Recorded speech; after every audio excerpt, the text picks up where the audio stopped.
नमस्कार मु अनिल आपण मानक स्वागत करुच्ची अनिल एजुकेशन आडा चैनल को। तो आपण मानक पई एई वीडियो रे आपण मानक संपूर्ण भाव में आमे अवगत करेबू जे आपण मानकर जो ओएस रे प्रोजेक्ट जो माने देथिले से मानकर भाइबा बस बा भाइबा टेस्ट केमिति होइताय।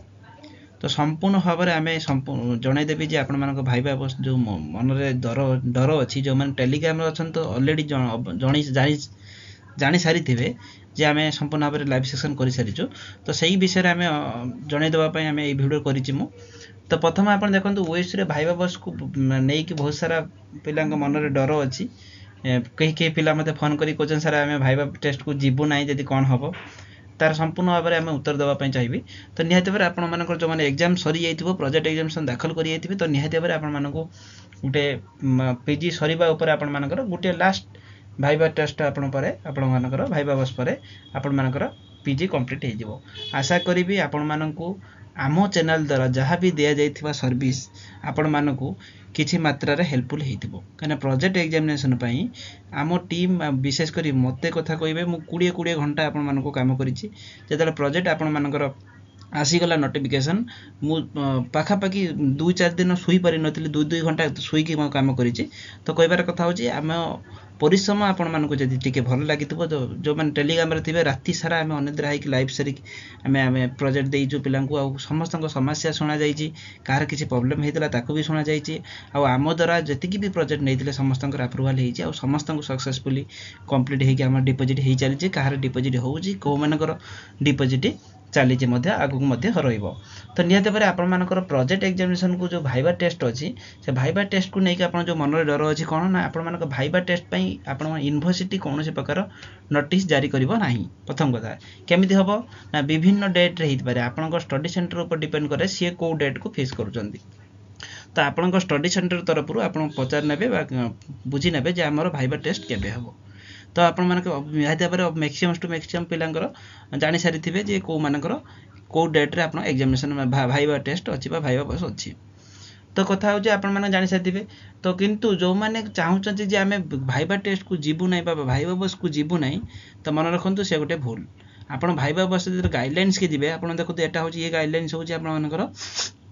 Odisha state of budget guidelines test पर एटा हो कौन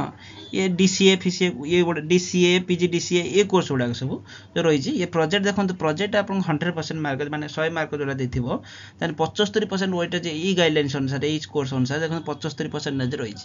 आ भाइबा बस देख लिखाई आप 25%। एटा आउरी गोटे टेस्ट देखिए एटा हूँ गाइडलाइंस पर साइबर सिक्योरिटी जो मैंने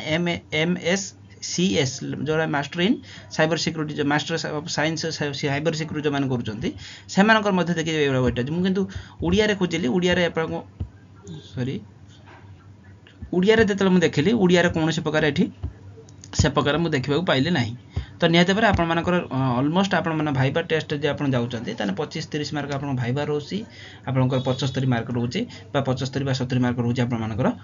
प्रोजेक्ट एग्जामिनेशन। तो आपण मानकर एग्जाम भाइबा टेस्ट को न जीवा सेटा गोटे भूल डिसीजन आपण माने भाइबा टेस्ट को समस्त अटेंड करबा पई जेबे। प्रथम कथा होची। द्वितीय कथा होची जदि भाइबा टेस्ट को जाई आपण क्वेश्चन आंसर न दे परछन सॉरी सर मन नाही एमिति भी कहि परिबे किंतु भाइबा टेस्ट अटेंड न करबा एकदम भूल। तो निहत भाव भाइबा आम किपर भाव में भाइबा टेस्ट रही भाइबा क्वेश्चन कौन होता है भाइबा केमिति अटेंड करा जाए संपूर्ण भाव में विषय जानापी आम आपण मैंने कौन करेंगे गोटे टेलीग्राम डिस्क्रिप्शन लिंक अच्छी ना सर्च करेंगे अनिल एजुकेशन आडा देखो अनिल एजुकेशन आडा यहाँ सर्च करेंगे ओएसु आप टेलीग्राम लिंक शो कर ग्रुप लिंक जोटा कि 9.1 देखिए 9K सब्सक्राइबर देखो मोबाइल सर्च कले आप आसीगला देखो जो ग्रुप को पलि आसवे ये ग्रुप को आसला मोबाइल सर्च करेंगे देखो गोटे ये लिखाई देखो ये ऑडियो शुणी नि प्रोजेक्ट भाइबा टेस्ट पे ये ऑडियोटा देखि पाते ओएसु प्रोजेक्ट भाइबा। तो यही जो ऊपर ऑडियो ऊपर क्लिक कले से ऑटोमेटिकली ऑडियोटा डाउनलोड हो जिवो आपण मानकर ऑडियो साउंड बा जो गोटे घंटार लाइव क्लास होती तो डॉक्टर संजुक्ता हाता मैम कहते। तो निहत भाव आप संपूर्ण भाव शुणिदेले पूरा सुंदर भाव में कहुई आप भाइबा टेस्ट रे कॉन्फिडेंस फील करेंगे आपंकर संपूर्ण भाव में अवगत होते आप गोटे पूर्वानुमान माने गोटे पूर्वर गोटे एक्सपीरियंस पाइबे आम भाइबा टेस्ट कौन कौन क्वेश्चन आसीपे केमी आम अटेंड करवा। तो निहत भाव ये संपूर्ण भाव में कही दि जाए। तो आपण मैंने संपूर्ण भाव में जानापी हेले आपने ऑडियो को शुणु ये ऑडियो शुणिला संपूर्ण भाव में सबकि भाइबा टेस्ट कही दि जाए। तो ये गोटे घंटार ऑडियो निहाती भाव समस्त शुणवे जो मान टेलीग्राम ना व्हाट्सअप जो भाया टेलीग्राम से भाया आप डाउनलोड कर डाउनलोड कर ग्रुप रे जॉइन हो जातु डिस्क्रिप्शन लिंक अच्छी आ सर्च कले अनिल एजुकेशन आसीज निहाती भाव ऑडियोटा शुणी ने जो कि आप कंप्लीट इनफॉरमेशन पाइबे जदि से ऑडियो शुणी ना देन मु किछि मात्रा रे अल्प किछि शुणी दउछि झलक देन आप कंप्लीट शुणिया पहले आप टेलीग्राम रे जॉइन होबा पड़िबो जते बेले प्रोजेक्ट विषय रे प्रश्न हुए तीनटा जिंस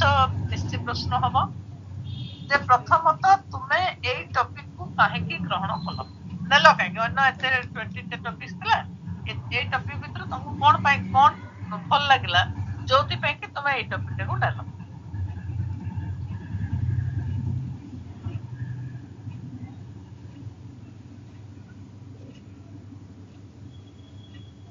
एटा गुटे मिनिमम प्रश्न माने एटा बहुत समय रे ए प्रश्न को लेकर क्वेश्चन करा जाए तो तुम मन रखा कहबो जे से टॉपिक रो इंपोर्टेंस कोन जोथि पई कि तुमे से टॉपिक टा को नबा पई इच्छा प्रकाश कर एक तुमे माने जति टॉपिक कलो मु तार गुटे गुटे आंसर भी दे दोछि जे मन कर तुमे जणा कहिला जे काव्य तपस्विनी न्याय छै गंगाधर मेनका तपस्विनी गंगाधर मेनकर तपस्विनी तांकर गोटे श्रेष्ठ काव्य एवं तपस्विनी रु मते सीतांक चरित्र को जो परि भाबरे गंगाधर मेहर चित्रण करिसंती